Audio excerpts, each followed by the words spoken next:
ई सार हमारा पैसा ले लेबा मनुआ, रोज रोज हमें गोली दिए, रोज रोज टोपी पहनावत हमें नवा नवा, पैसा दिए कि ना आवत बाई। एका सारे का चाहे जैसे ऐसे पैसा लेके रहा, ये बहुत बड़ा हमें चूतिया बनावता है। रुका तो मोटी जान मोटा पैसा रोज के कमाइल खड़े खड़े। हाँ भैया। मोनू हाँ, का करता हो? घरे बैठा ही लकड़ी काट के। अरे यार हुआ घरे बैठ क्या करता, जल्दी आवा, आज पार्टी है। केथुआ पार्टी है। मुर्गा और दारू जल्दी आओ। कहाँ? कहाँ? अरे नरकहिया में यार, जल्दी हुआ नरकहिया में है। जाया ना, वहीं रुका, हम आवत ही।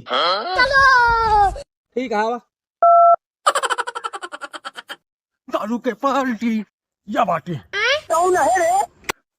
आगे हो कहाँ भाई पार्टी यार, बियर के अच्छा मुर्गो खावे चला। पार्टी का है ये तू? चल सारे। अरे भैया काहे मारत हो? कहाँ क्या मारते भैया? भैया हो ये अपने ब्याहे में हमसे 50,000 रुपया उधार ले रही और हमसे कहे रही कि शादी के 1-2 दिन बाद तुम्हें दे देवे। आज 5 साल बीत गए भैया, इनके 1-2 के दहारो हो गए, लेकिन हमारा पैसा दीन ना भैया। और जब इनके लगे हम फोन मिलाई थी तो तनकी इनके काला टून सुन। अब काला टून छोड़ा भैया, तनकी इनके रिंगटोनवा सुन लिया।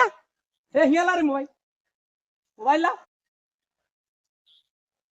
सुना भैया? आए तू गया बेटा। मार बहुत बड़ी बात है, जल्दी मार।